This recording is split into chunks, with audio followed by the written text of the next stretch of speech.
ایک دن رسول پاک نے اصحاب سے کہا دے مال راہ حق میں جو ہوں تم میں مالدار، دے راہ حق میں جو ہوں تم میں ارشاد سن کے فرتے طرف سے عمر اٹھے، اس روز ان کے پاس تھے درہم کئی ہزار، دل میں یہ کہہ رہے تھے کہ صدیق سے ضرور بڑھ کر رکھے گا آج قدم میرا راہوار، لائے غرض کے مال رسول امی کے پاس، ایثار کی ہے دست جگر ابتدائے کار، پوچھا حضور سرور عالم نے اے عمر، اے وہ کہ جوش حق سے تیرے دل کو ہے قرار، رکھا ہے کچھ عیال کی خاطر بھی تو نے کیا، مسلم ہے اپنے قیش و اقارب کا حق گزار، کی عرض نصف مال ہے فرزند و زن کا حق، باقی جو ہے وہ ملت بیضا پہ ہے نثار، اتنے میں وہ رفیق نبوت بھی آ گیا جس سے بنائے عشق و محبت ہے استوار، لے آیا اپنے ساتھ وہ مرد وفا سرشت، ہر چیز جس سے چشم جہاں میں ہو اعتبار، مل کے یمین و درہم و دینار و رخت و جنس، اسپِ خمر سمو شتر و خاطر و ہمار، بولے حضور چاہیے فکر عیال بھی، کہنے لگا وہ عشق و محبت کا رازدار، اے تجھ سے دیدہ مہو انجم فروغ گیر، اے تیری ذات باعث تکوین روزگار، پروانے کو چراغ ہے بلبل کو پھول بس، صدیق کے لیے ہے خدا کا رسول بس۔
اعوذ باللہ من الشیطان الرجیم، بسم اللہ الرحمن الرحیم۔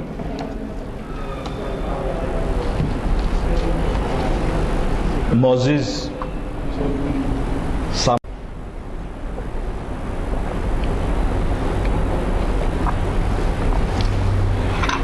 انتخاب کیا گیا ہے وہ ہے اقبال ایک مثبت آواز۔ عام طور پر یہ دیکھا گیا ہے کہ ہم اپنے اسکالرز کو، محققین کو اور ان لوگوں کو جنہوں نے تحقیق میں اپنی زندگی گزاری ہے، ان کے مطالعے کے مختلف انداز طلباء کے پاس ہوتے ہیں، اور اپنی اپنی ضرورتوں کے حساب سے، اپنی اپنی فکر کے حساب سے، اور وہ فضا جو اس دور میں ہوتی ہے اس کے حساب سے ہم ان عوامل کا، ان افکار کا مطالعہ کرتے ہیں۔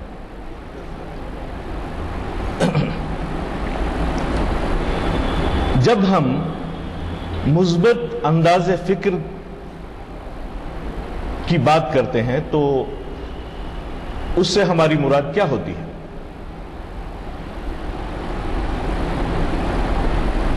اس سے ہماری مراد یہ ہوتی ہے کہ انسانوں کے ذہن و مزاج پہ، ان کے کردار پہ کسی ادب کا، کسی فلسفے کا اور کسی اظہار خیال کا کیا اثر پڑ سکتا ہے، اور اس پڑنے والے اثر کے نتائج کیا ہوتے ہیں۔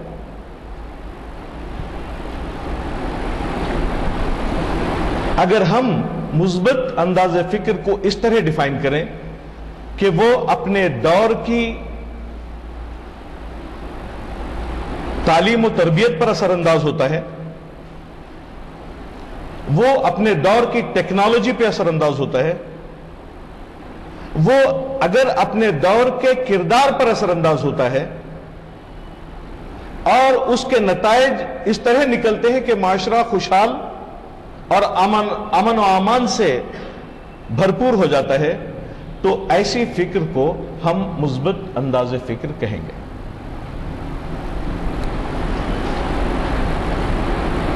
مثبت انداز فکر کی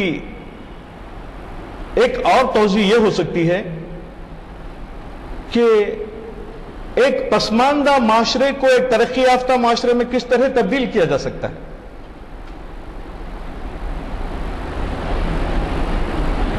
اور اس تبدیلی کی بنیادیں کیا ہو سکتی ہیں۔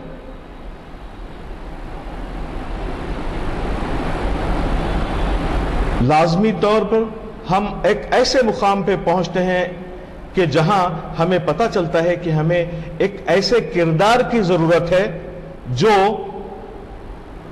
ہمارے پروفیشن میں ہماری مدد کرے، ایک ایسے کردار کی ضرورت ہے، ایک ایسے مزاج کی ضرورت ہے جو ہم کو ہمارے مقاصد کی حاصل کرنے اور ان کی تکمیل تک پہنچانے میں ہماری مدد کرے۔ عام طور پر موجودہ زمانے میں یہ سوال سامنے آتا ہے کہ professionalism should be kept in precedence. Legality and professionalism should be kept in precedence, or morality and ethics should be given importance.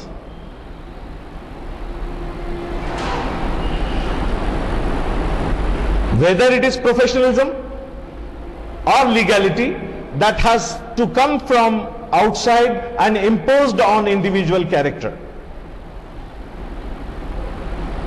قانون اور پروفیشن بیرونی عوامل ہوتے ہیں اور ایک فرد کے اوپر لاگو کرنے پڑتے ہیں،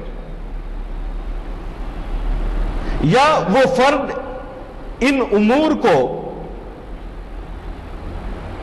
اپنے پروفیشن اور اس انوائرمنٹ کے قانون کا ایک لازمی حصہ سمجھتے ہوئے اپنے آپ پہ لاگو کرتا ہے۔ لیکن ہم یہ کہتے ہیں، اسلام یہ کہتا ہے، مسلم ایتھکس یہ کہتی ہے کہ اگر اخلاق اور کردار باضمیر انسانوں کو پیدا کرے اور معاشرے کو فراہم کرے، تو قانونی پیچیدگیاں اور پروفیشنلزم کی باریکیاں کم ہو جاتی ہیں، کیونکہ جو کردار اور جو اخلاق اسلام ڈیولپ کرتا ہے وہ مطابقت رکھتا ہے انسانی فلاح اور بہبود سے۔ دنیا کے تمام قانون، تمام پروفیشن اسی فلاح و بہبود کی تلاش میں لاگو کیے جاتے ہیں۔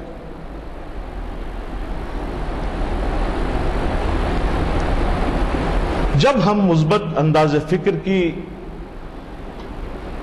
گفتگو کریں گے تو ہم یہی تلاش کریں گے کہ کس طرح ہم معاشرے پہ اثر انداز ہوتے ہیں، کس طرح اقبال کی فکر معاشرے پہ اثر انداز ہوتی ہے کہ وہ ایک ایسی ذہن اور فکر تیار کرتی ہے جو معاشرے کی فلاح بہبود میں کنٹریبیوٹ کرتا ہے، یا معاشرہ اپنی ترقی کی باگڈور اپنے ہاتھ میں سنبھالتا ہے اور اس حساب سے تعلیم حاصل کرتا ہے، ٹیکنالوجی میں قدم رکھتا ہے، کردار کی تربیت کرتا ہے اور نسل انسانی کی فلاح و بہبود کے کام میں وہ آگے بڑھنے کی کوشش کرتا ہے۔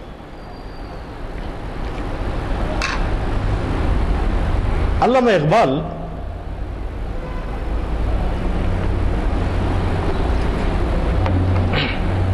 نے اسپین کی سرزمین میں ذوق و شوق لکھی، لیکن جب وہ لکھ رہے تھے تو یہ بھی کہہ رہے تھے کہ میں اس سرزمین سے اپنے لوگوں کے لیے کیا تحفہ لے جاؤں،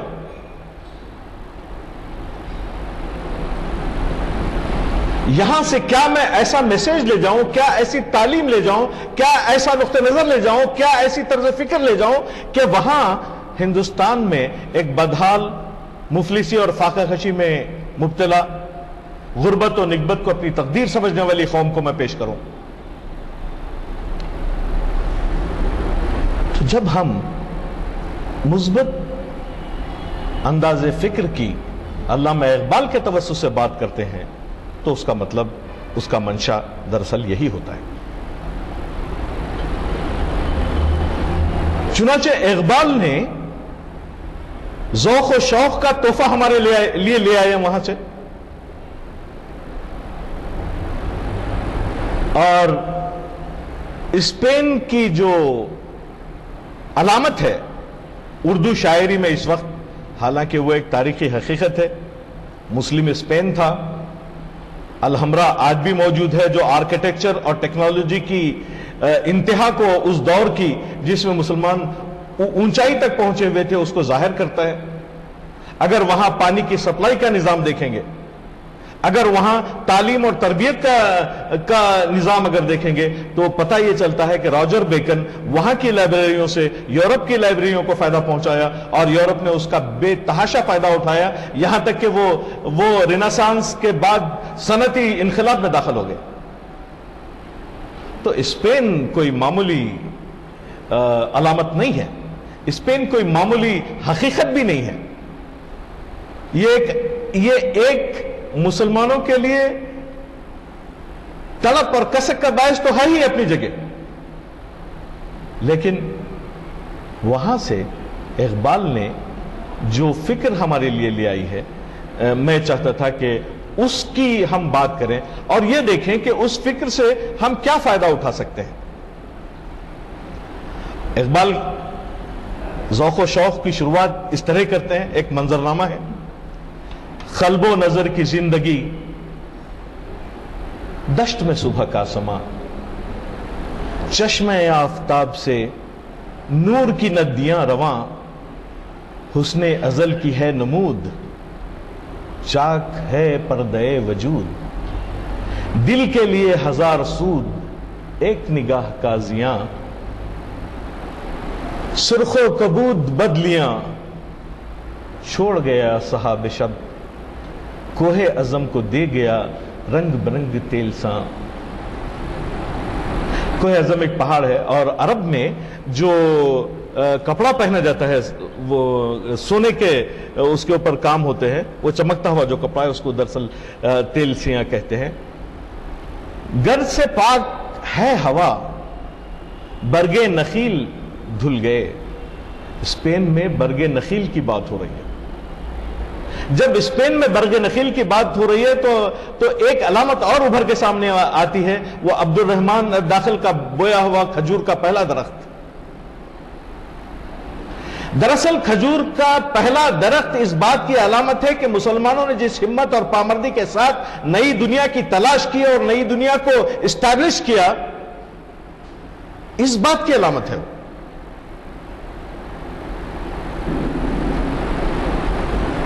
اگر ہم ان علامتوں میں اپنی زندگی، اپنے نقطہ نظر اور اپنے مواقع اور اپنے کنٹریبیوشن کو اگر تلاش کریں تو ہم کہاں ٹھہرے ہوں گے، اس میں یہ مثبت انداز فکر ہماری مدد کرے گی۔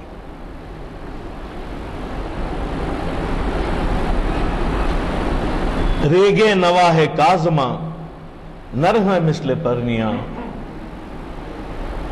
آگ بجھی ہوئی ادھر ٹوٹی ہوئی تناب ادھر۔ تاریخ کا منظرنامہ، تاریخ کی عبرت اور تاریخ سے حاصل کیا جانے والا سبق دونوں اس میں موجود ہیں۔ آگ بجھی ہوئی ادھر یعنی ابھی ابھی یہاں سے قافلہ گیا ہے یا اجڑ گیا ہے یا کیا ہوا ہے نہیں معلوم، لیکن یہاں ایک آگ بجھی ہوئی ہے۔ ٹوٹی ہوئی تناب ادھر، ابھی خیموں کی جو تنابیں ہیں یہاں ٹوٹ کے پڑی ہوئی ہیں۔ کیا خبر اس مقام سے گزرے ہیں کتنے کارواں۔ یہاں کہنے کا اقبال کی فکر کا سب سے بڑا عنصر جو مجھے تو پورے کلام میں نظر آتا ہے کہ وہ یہی بات بار بار کرتے ہیں کہ کیا خبر کہ اس مقام سے گزرے ہیں کتنے کارواں۔ وہ یہ نہیں کہہ رہے ہیں کہ ٹوٹی ہوئی تناب اور یہ بجھی ہوئی آگ کسی بربادی کی علامت نہیں ہے۔ یہ تصویر خانہ دنیا، یہاں لوگ آتے ہیں، قیام کرتے ہیں اور نکل جاتے ہیں۔ اس کو اور کسی سوچ اور سمجھ میں لینے کی ضرورت نہیں ہے، بلکہ اس کو اس طرح سوچنے اور سمجھنے کی ضرورت ہے کہ یہاں ایک قافلہ آیا تھا، اب وہ قافلہ ہمارا یہاں ہندوستان میں ہے۔ آئی جب فکر کی یہ گتھی مزاج میں چلتے رہتی ہے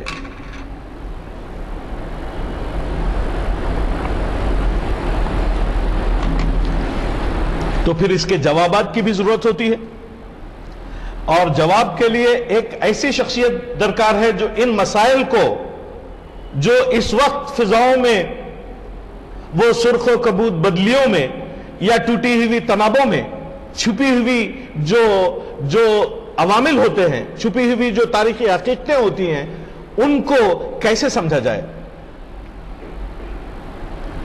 آئی صدائے جبریل تیرا مقام ہے یہی، اہل فراق کے لیے عیش دوام ہے یہی۔ یعنی یہاں وصل نہیں ہے، یہاں فراق ہے، اور فراق میں ہی عیش دوام بھی تلاش کرنا پڑے گا۔ کس سے کہوں کہ زہر ہے میرے لیے میں حیات،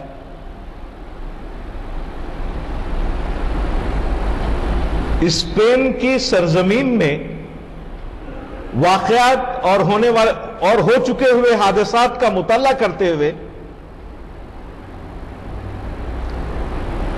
جبرائیل کی ایک صدا آتی ہے کہ this is the way that you have to spend your life. یہ وہ کائنات ہے جہاں انسان کی حقیقت یہی ہے۔ کس سے کہوں کہ زہر ہے میرے لیے میں حیات، کون ہے بزم کائنات تازہ ہے میری واردات۔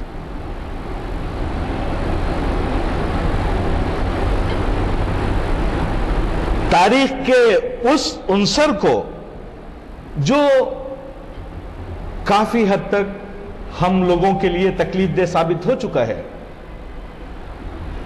بلندیوں سے گرتے ہوئے دیکھا گیا ہے، اس قسم کی وارداتیں وجود میں آ رہی ہیں، آتی رہیں گی، اور اس وقت بھی آپ اس کا مشاہدہ کر سکتے ہیں۔ لیکن دس از دا فلسفی۔ مایوسی کی کوئی وجہ نہیں ہے، کیونکہ یہ وہ کیمسٹری ہے جس پہ دنیا بنائی گئی ہے۔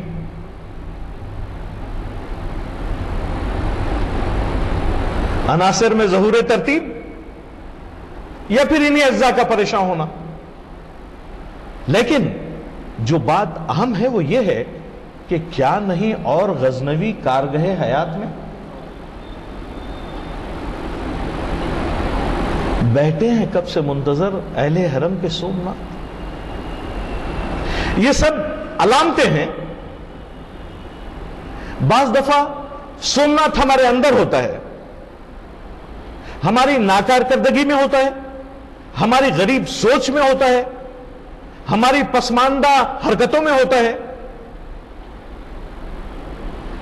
وہاں ایک ایسا جری اور بے خوف مرد مومن کی ضرورت درکار ہوتی ہے جو وہ اس جمود سے, اس ناکارکردگی کے جمود سے آپ اور ہم کو باہر نکالے اور ایک نئی دنیا سے روشناس کروائے.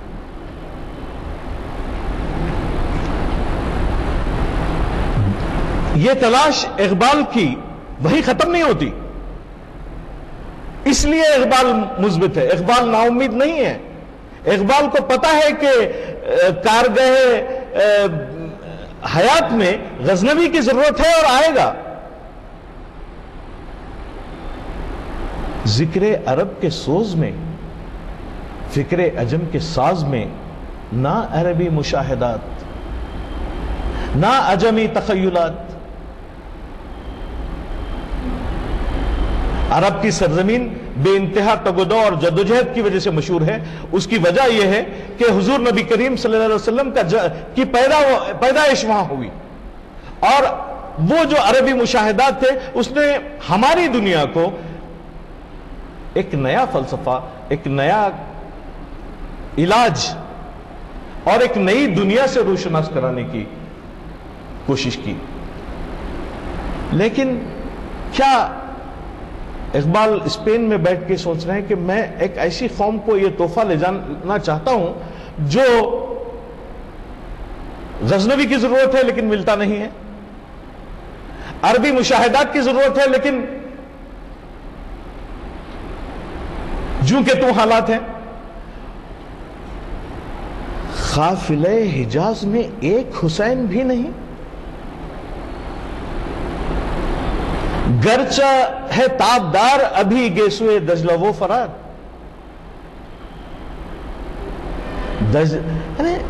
He is visualizing in his sitting in Muslim Spain. ایک غلام ملک سے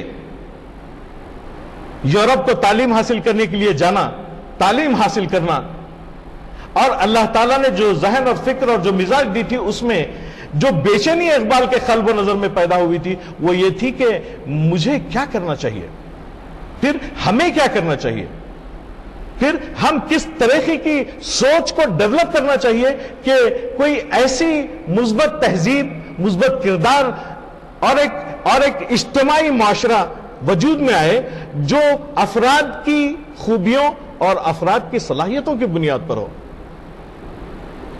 اقبال قرآن کا مخاطب بھی تو انسانی ہے. جب حضور نبی کریم صلی اللہ علیہ وسلم پہ قرآن نازل کیا گیا تو ظاہر ہے کہ وہ حضور نبی کریم صلی اللہ علیہ وسلم پہ نازل کیا گیا, لیکن چونکہ حضور نبی کریم صلی اللہ علیہ وسلم پیغمبر ہیں, رسول ہیں, تو ان کے اوپر سب سے بڑی ذمہ داری یہ تھی کہ وہ اپنی امت کو وہ میسج پہنچائیں. ورنہ علامہ اقبال کے والد نے علامہ اقبال سے یہ کہا کہ جب تم قرآن کا مطالعہ کر رہے ہو تو یہ سمجھو کہ یہ قرآن تم پہ اترا ہے.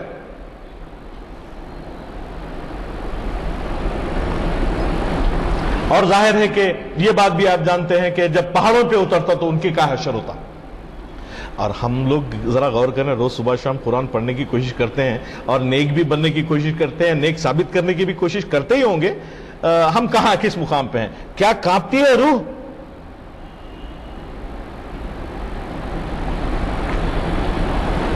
گرچہ ہے تابدار گیسوئے دجلہ وہ فرار. کہیں ہم سے وہ چیز جو روز اول سے ہمارے ساتھ ہے وہ ہم سے چھوٹی نہیں ہے, لیکن جنہوں نے ان حالات کا مقابلہ کیا ہے وہ کہاں ہیں؟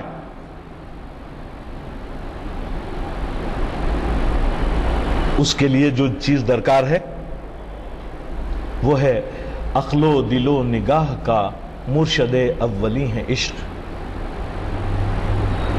عشق نہ ہو تو شرع و دین بت کدائے تصورات.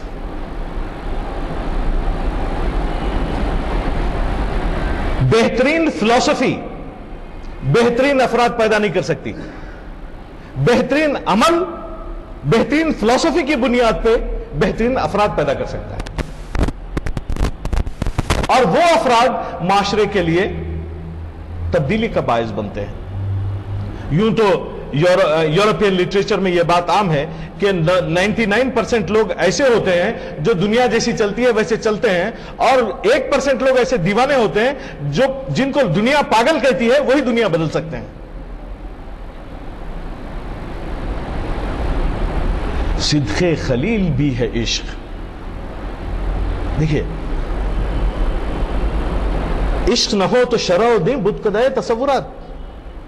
اچھی اچھی تقریریں کر لیں، اچھی اچھی باتیں کر لیں. یہاں یہ ضروری ہے کہ آپ کی نیکی، شرافت، آپ کی فلاح، آپ کی پائٹی، آپ کے صوفی ہونے کا جو ادراک ہے وہ اس وقت زیادہ اہم ثابت ہوگا جبکہ آپ کی زندگی کا اثر دوسروں کی زندگی پہ پڑ رہا ہو، آپ کی نیکی کا اثر دوسروں کی نیکی پہ پڑ رہا ہو، یا آپ کی شخصیت کا اثر دوسروں کی زندگی بنانے پہ پڑ رہا ہو. تب آپ کی نیکی کا معیار کمپلیٹ ہوتا ہے اور وہ تھرمامیٹر بنتا ہے جس سے یہ جانچا جا سکتا ہے کہ ایک انسان کس طرح بہترین انسان ہو سکتا ہے.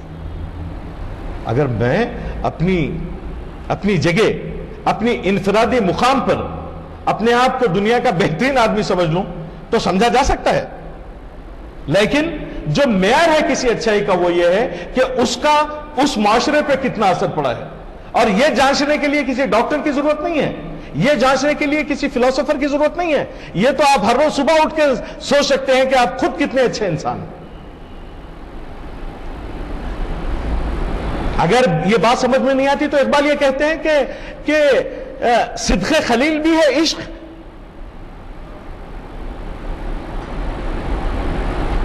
قربانی کی فلسفی پہ اگر آپ جائیں تو وہ خود ایک موضوع بن جائے گا، لیکن صدق خلیل بھی ہے عشق، صبر حسین بھی ہے عشق، مارکہ وجود میں بدر و حنین بھی ہے عشق.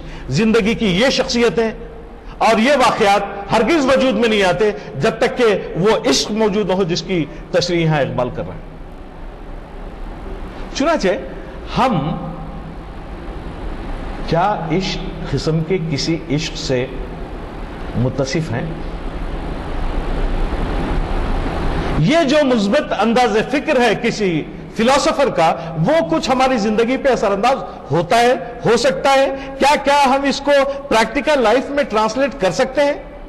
کیا اس کا امپیکٹ اپنی زندگی میں اور اپنے اطراف و اکناف میں دیکھا جا سکتا ہے؟ یہ ہے مثبت انداز فکر کے عوامل جن پہ ہم کو اور آپ کو مسلسل غور کرنا ہے. آئے کائنات کا معنی دیریاب تو، اے سرزمین اسپانیہ. کائنات سے متعلق جو آیت لکھی گئی ہے اس کا قیمتی معنی ہے تو. یعنی ہم لوگوں کو عبرت حاصل کرنے کے لیے یا سبق حاصل کرنے کے لیے کہیں اور بہت زیادہ دور جانے کی کہیں بھی ضرورت نہیں ہے. وہ تو ہم کو ہر روز صبح ہماری یہاں کی موجودہ زندگی میں ہر روز قدم بقدم وہ ملتا ہے.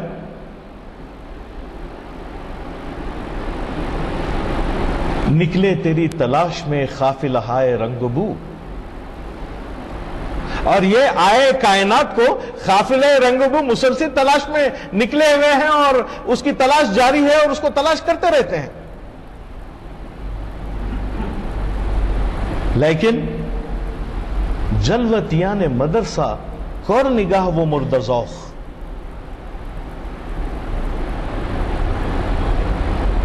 خداوندان مکتب جن کا یہ خیال ہے کہ تمام حقائق ان کے سامنے موجود ہیں، ان کے ذوق کا یہ عالم ہے کہ اس زندگی کی رمق نظر نہیں آتی. کیونکہ وہ ذوق، زندگی کا وہ ذوق جو جب سامنے آتا ہے تو کرشمے جنم لیتے ہیں، دنیا بدل جاتی ہے۔ آج کے دور میں اگر آپ ذرا سا غور کر کے دیکھیں کہ علم نے کیا کیا کرشمے دکھائے ہیں، حالانکہ آئی یوز ٹیکنالوجی، آئی لو ٹیکنالوجی، کیونکہ ٹیکنالوجی دراصل آپ کے ذہن و مزاج کی ان گتھیوں کی صلاحیتوں کا امتحان ہوتا ہے جو نسل انسانی کی فلاح کے لیے کام کرتے ہیں۔ مثلا الیکٹرانک آئٹمز جو ہیں ایسے نہیں ہے کہ جس کو آپ ان کو ریفیوز کر دیں، لیکن ایک کنفیوزنگ، فرسٹریٹنگ ایٹیٹیوڈ ان معاشروں میں ان اجزاء کی وجہ سے، ان عناصر کی وجہ سے پیدا ہوتا ہے جو خود کنٹریبیوٹ نہیں کر سکتے۔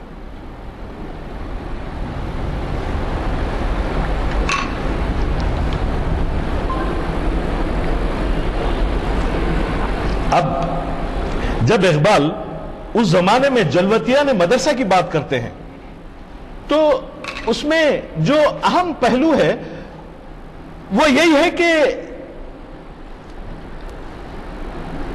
انہوں نے اس کائنات کو غور سے نہیں دیکھا ہے۔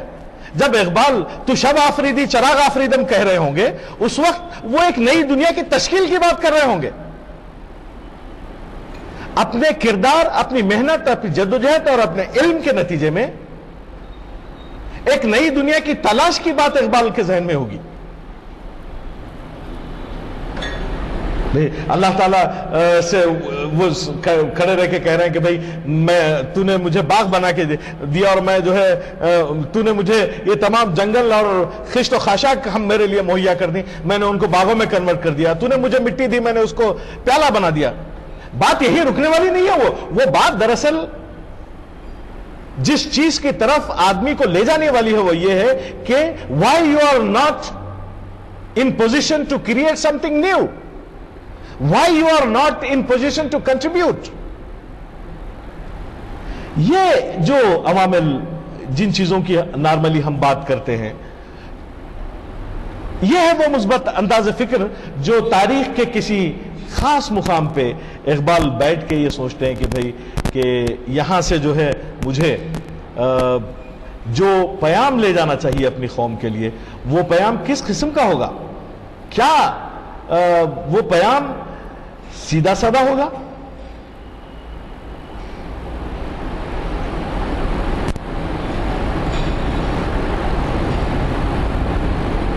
ایک معافی چاہتا ہوں، تھوڑا سا کمپیوٹر بند ہو گیا تھا۔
جب اقبال اپنا یہ میسج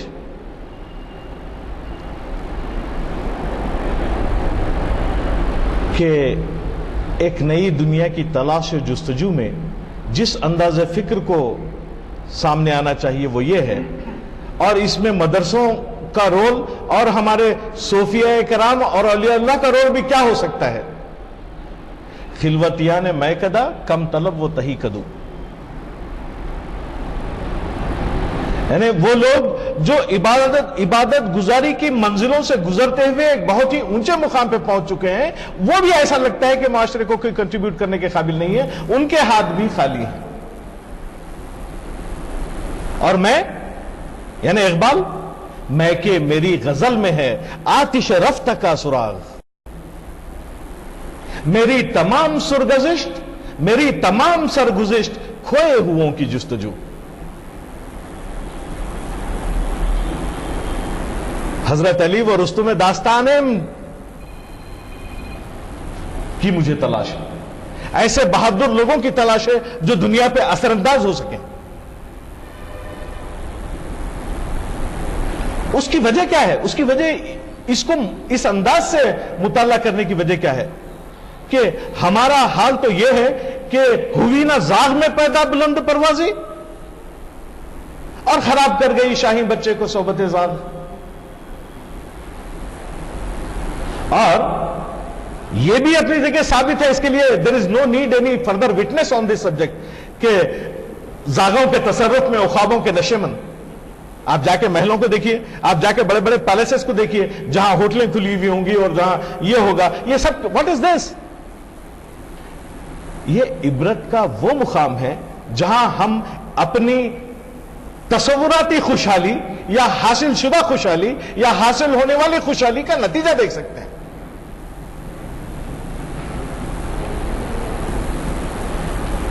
باد صبا کی موج سے نشو نمائے خار و خس، یعنی باد صبا بھی خار و خس کی نشو نما کر دیتی ہے. پھولوں کا تو ذکر کیا ہے، لیکن میں اقبال میرے نفس کی موج سے نشو نمائے آرزو. اقبال یہ کہتے ہیں کہ میں جو باتیں کر رہا ہوں، میرے اندر جو تڑپ ہے، میں جو خواب دیکھتا ہوں، اس سے آرزو کی نشو نما ہوتی ہے. اور وہ آرزو کیا ہے؟ دنیا عمل میں کامیابی کی آرزو، نیکی اور صلاحیتوں میں ایک نئی دنیا تلاش کرنے کی آرزو.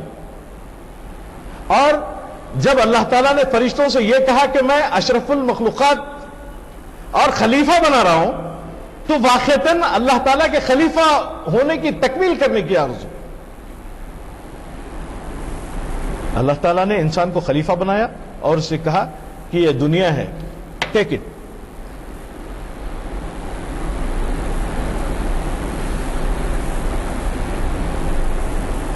انسان کو دیا ہے، مسلمانوں کو نہیں. جن لوگوں نے تحقیق اور جستجو کے ذریعے آسمانوں پر کمندیں ڈالنے کا کام کرنا ہوتا ہے وہ کر رہے ہیں. یا وسعت افلاک میں تکبیر مسلسل کا ماحول بھی ہم نے اسلام میں دیکھا ہوا ہے، مسلم تہذیبوں میں دیکھا ہوا ہے، مسلم کلچرز میں دیکھا ہوا ہے. لیکن یا وسعت افلاک میں تکبیر مسلسل، یا خاک کی آغوش میں تسبیح و مناجات. وہ مذہب مردان خدا مست و خدا گاہ، یہ مذہب ملا و نباتات و جمادات. آپ نے نئی دنیا کی تشکیل اور تعمیر کا کام کسی اور کے حوالے کر رکھا ہے اور اپنے ہاتھ میں کوئی اور کام رکھا ہے. میرے نفس کی موج سے نشو نمائے آرزو، وہ آرزو جو آپ کو دنیا پہ چھا جانے کی صلاحیت دے. یعنی اگر اس کو سمپلیفائی کر کے ڈیفائن کیا جائے، خون دل و جگر سے ہے میری نوا کی پرورش. میری نوائے پریشاں کو شاعری نہ سمجھ کہ میں ہوں محرم راز درون میخانہ. That is what Iqbal says کہ میری نوا کی جو پرورش ہوئی ہے اس کی کیمسٹری کیا ہے، اس میں کیا ملا ہوا ہے. خون دل و جگر یعنی تینوں چیز جو ہم معنی استعمال ہوتی ہیں، لیکن نزاکت کے حساب سے ادبیات کے لوگ مختلف طریقے سے بھی اس کو استعمال کر لیتے ہیں، بلکہ ڈیفائن بھی کر سکتے ہیں. وہ اقبال یہ کہہ رہے ہیں کہ خون دل و جگر، خون دل اور جگر سے ہے میری نوا کی پرورش. ہے رگ ساز میں رواں صاحب ساز کا لہو. جو نغمہ میں اس وقت چھیڑ رہا ہوں، جو بات میں آپ سے کر رہا ہوں، جو گفتگو مجھے آپ سے کرنی ہے، وہ یہ ہے کہ جو ساز کو، جو نغمے کو پروڈیوس کر رہا ہے، تخلیق کر رہا ہے، اس نغمے کی تخلیق میں صاحب ساز کا لہو پوشیدہ ہے. ذرا خیال کیجئے کچھ.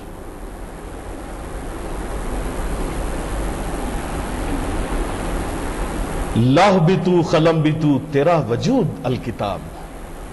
حضور نبی کریم صلی اللہ علیہ وسلم کی ذات کی طرف پلٹ جاتی ہے دنیا سے جب دیکھتے ہیں یہ تمام باتیں کرنے کے بعد لوح بھی تو، قلم بھی تو، تیرا وجود الکتاب، گنبد آبگینہ رنگ تیرے محیط میں حباب.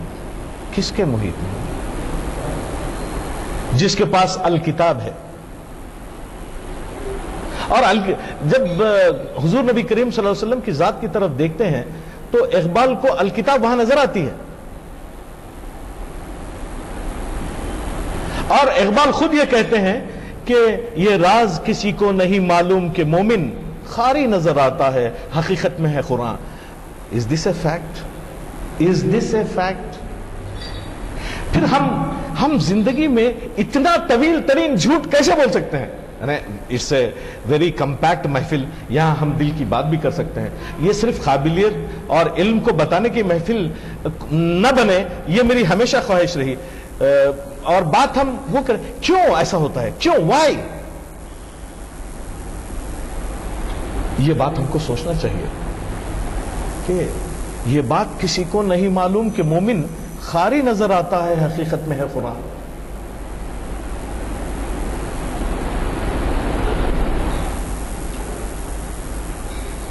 عالم آب و خاک میں تیرے ظہور سے فروغ. یا رسول اللہ، آپ کی آمد سے عالم و خاک میں ایک نئی چمک، ایک نیا اظہار پیدا ہوا ہے کہ غلام کو آقا بنا دیا گیا ہے،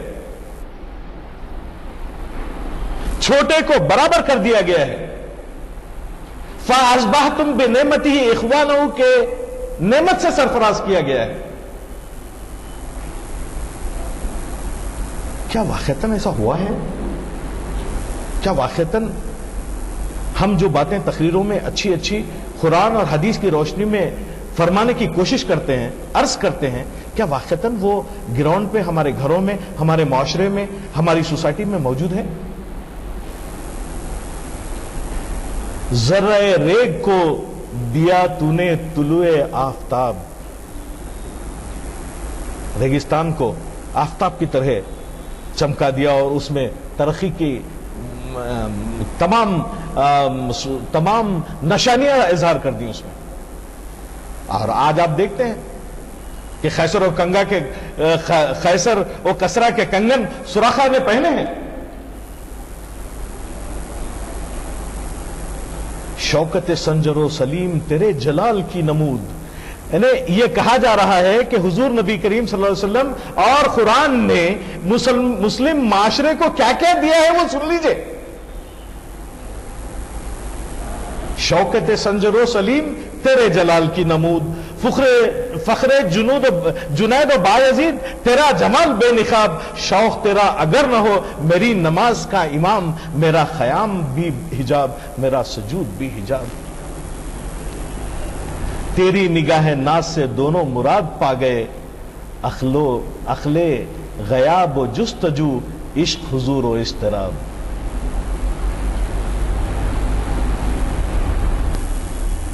میری یہ سمجھ میں نہیں آتا کہ کیا جب آپ سے اس قسم کی گفتگو ہو رہی ہو تو کیا پورا ایک اقبال کی پوری نظم آپ کے دل میں رکھ دیا جائے، آپ کے سامنے رکھی جائے؟ بہتر یہ ہوگا کہ ہم میں سے ہر شخص اس کو کم سے کم پڑھے، اس کے الفاظ سے واقف ہو.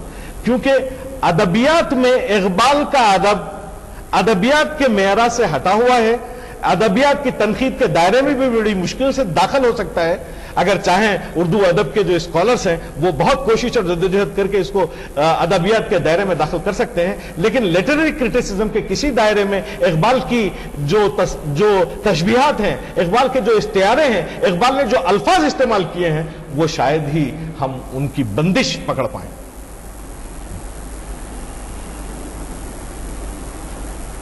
تیری نظر میں ہے تمام میرے گزشتہ روز و شب، مجھ کو خبر نیتی کہ ہے علم نخیل بے رتب.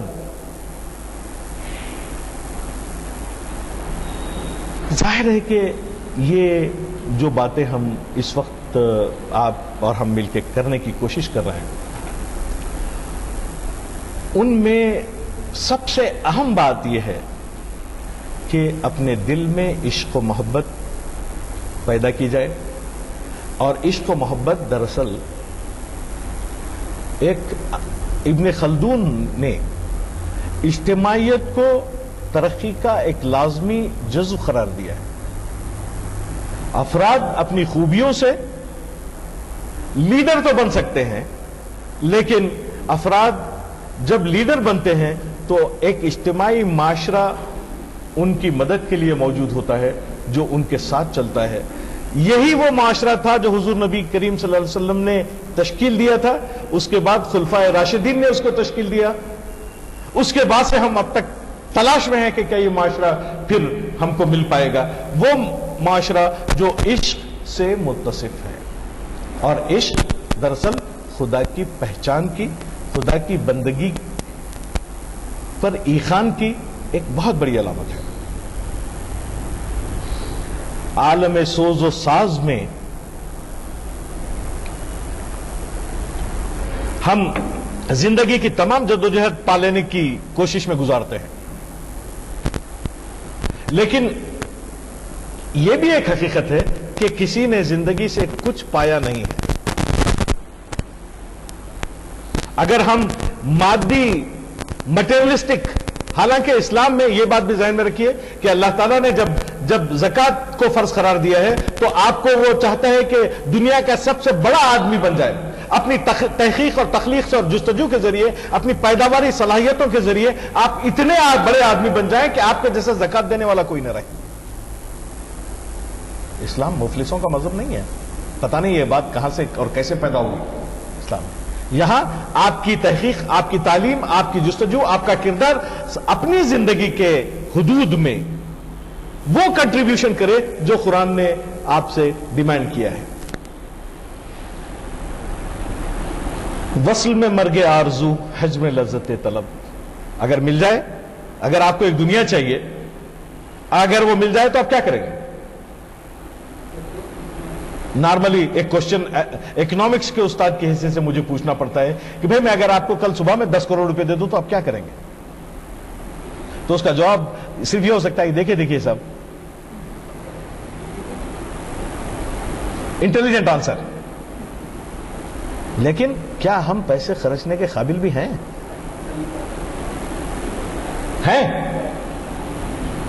دیکھیے